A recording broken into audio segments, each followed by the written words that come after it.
Alors, bonjour tout le monde, bon matin ou bon Hello, good après-midi morning, good selon afternoon, où vous êtes everyone, dans ce pays.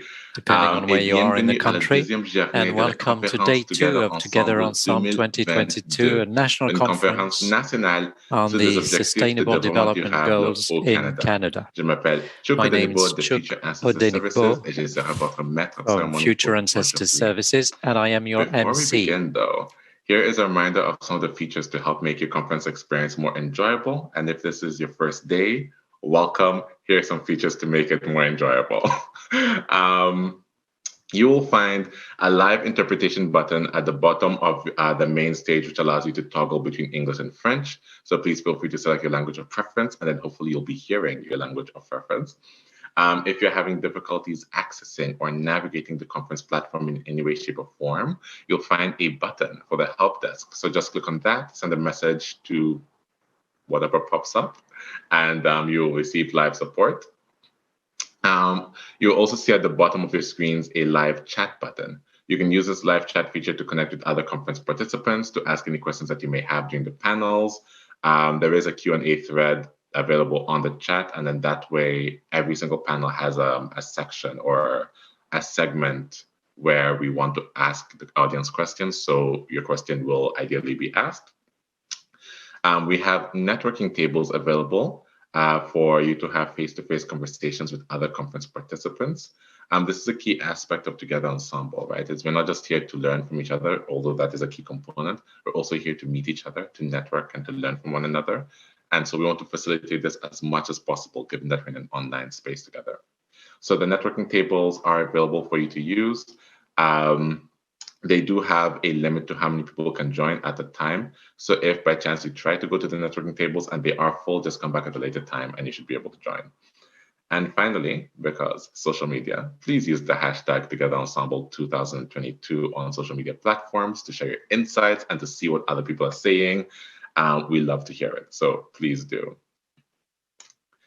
Hier, nous avons eu le plaisir de lancer cette conférence. Yesterday, we launched this conference in the right way with Wietum's words and the fact that we should take care of our spirit and learn and unlearn and listen actively. And we heard that every one of us has a treasure chest and that we have to receive the gifts of others. Who spoke to the importance of doing better and being better as a country and using the SDGs as a roadmap to truly making our society great. We heard from Minister Gould, who highlighted how the SDGs are a crucial component of achieving and maintaining peace, both within our borders and internationally. On a entendu des experts en discussion sur les états des ODD au Canada aujourd'hui, comment les ODD peuvent fonctionner pour aider et soutenir on how to use the SDGs in order to support climate action and the importance of youth and to see young people working on achieving the SDGs. Et nous avons célébré également and we also celebrated young leaders through an award ceremony Council for Global Cooperation. Organized by the Alberta Council for Global Cooperation, and that was wonderful.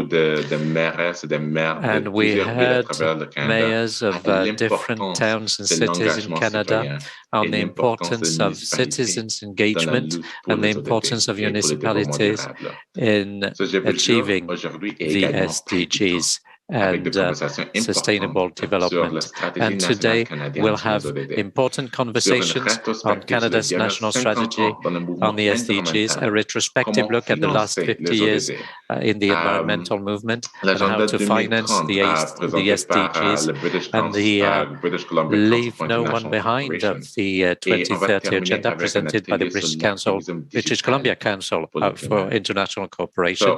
And we'll have a workshop on digital activism. So a short reminder for today. For the conference today, for you, first of all, question your identity and your worldview in order to better recognize your position in our society, and therefore be open to other forms of knowledge and other realities that will be shared in the round tables today, as well as in your networking efforts. Don't forget that you're not alone. You have a community of people who are actively working on the SDGs in Canada to improve our society and the well-being of all our relationships, whether human or non-human. Take time to meet other members of this community. And come as you are. There is a war going on. Come as you are. In fact, there are multiple wars going on across the world, and the implications and the impacts of these wars reach beyond the borders of specific countries. Be kind to yourself and show up in ways that support your healing and your well-being, and be kind to others in our collective space together, because you don't know how they're being impacted or how these sort of world events are impacting their ability to show up and engage. So be kind to yourself and be kind to others in this space. Un petit rappel à nos commanditaires. And a reminder that our sponsors are the University of Waterloo, which is graciously hosting the event. Funding Program and the Community Foundation of Canada for their financial support. Et un grand merci à toutes les partenaires et tous les a big thank you to the conferences, many other organizing partners who have contributed and continue to contribute towards strong SDG leadership in Canada. So, pour commencer aujourd'hui, to start things off right, I'd like to invite Jean Becker to speak. Jean is going to give us a land acknowledgement as Vice President of Indigenous Relations at the University of Waterloo. Jean, over to you. Good morning, everybody. Bonjour. Ani. Sego. Scano. Tansi. Wache, Tunasugit, bonjour. Hello, everyone.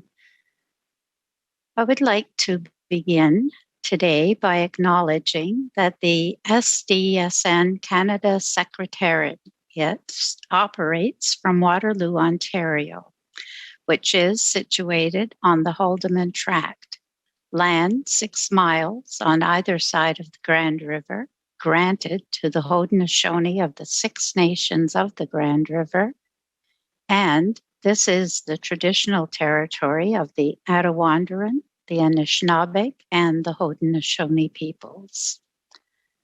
We also acknowledge with respect the diverse histories and cultures of all Indigenous peoples of the country. Acknowledging reminds us that our great standard of living is dependent on the resources of these lands and the displacement of Indigenous peoples. We invite each of you to reflect on where your feet are planted and explore whose traditional territory you occupy, its colonial history, and what transformative acts can be achieved over the coming decade towards reconciliation and justice.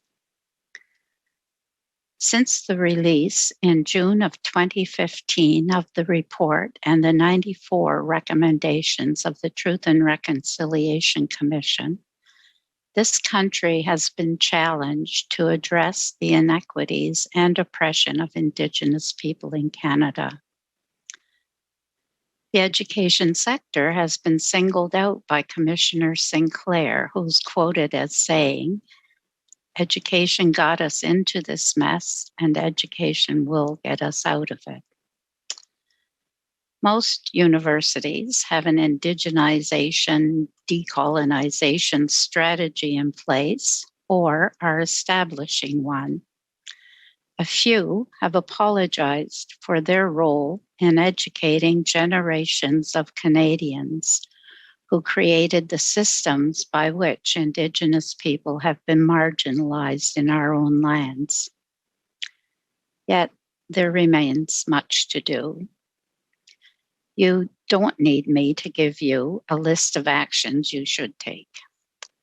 That will be determined by your understanding of the issues, your capacity and ability to act, and particularly your commitment to radical change in the relationship between Indigenous and non-Indigenous people. What you need to move to action is to understand what really happened and what is still happening in Canada. Renowned Cree scholar Willie Ermine notes that the imbalance in opportunities between Indigenous and non-Indigenous Canadians is at the heart of reconciliation. That gap in the quality of life that Perry Bellegarde talked about, Canada ranking 6th in the world in quality of life, when Indigenous communities in Canada ranked 63rd. Whatever you do, it must be concrete and it must be aimed at closing that gap. Ermine also says the discourse about Indigenous people needs to change. The discourse that we are poor, pitiful people who need healing, who need help, must change. In Canada, all of us are living with and impacted by the legacy of colonialism. All of us need healing. All of us need help to shake off that legacy and to create new relationships that benefit us all. What does need to change, to transform, is the systems that this country operates on. What is supported and what isn't? What do we consider important? What do we value? Universities, municipalities, corporations are all rushing to implement equity, diversity, and inclusion programs. To go beyond talk, these efforts must produce systemic change.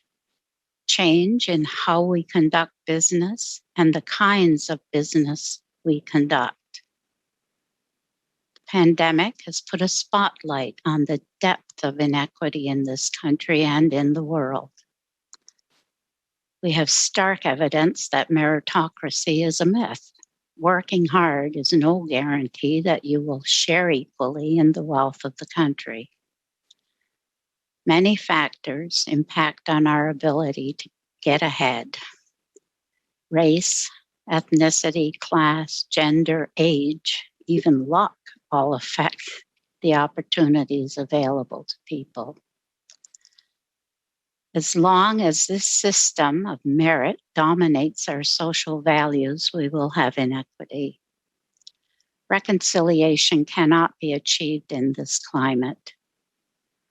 So the question we must all ask ourselves is, what is our commitment to reconciliation? What are we each and collectively willing to do to make it happen? Do we even care? I care. I care because I care about our children, our elders, our families, our communities. I care about our students. I care about the earth and I care about life. I care and I believe in the words of the elders. Reconciliation is about recognizing a wrong was done, and the wrong that was done must be acknowledged, must be faced, and it must be named. From there, we can go on to act. I believe the work of SDSN Canada is inextricably tied to reconciliation and the resolution of inequities in the world. And I think that you care too, and I believe you are making a difference. Thank you so much for taking the time to listen to me. I wish you all a wonderful day. Nakumek. Nakumek, merci beaucoup, Jean. Nakumek, thank you very much, Jean. You said so many powerful points that I have to repeat. Education got us into this mess, right? And we have to use education as a tool to fix some of these errors that were made. You spoke to how universities are starting to create indigenization and decolonization strategies, and that's such a key component. And I think just to create a shared understanding with the audience, indigenization refers to the process of making Indigenous people more visible in spaces, right? So that's renaming streets to names that are inspired by Indigenous understandings of the land. It's incorporating sort of Indigenous knowledge into existing systems. But decolonization is all about changing a system completely and trying to eradicate the negative aspects of colonial influences in a system. And so they both have to happen. One can't happen without the other. And so thank you so much for sharing that, Jean. The importance of being able to apologize for actions that were done by the people who came before you. And in doing that apology, recognizing your responsibility in fixing the future and in moving towards brighter, better, reconciled futures. And really sort of highlighting that this is not going to be easy. We have to change systems. So thank you so much, Jean.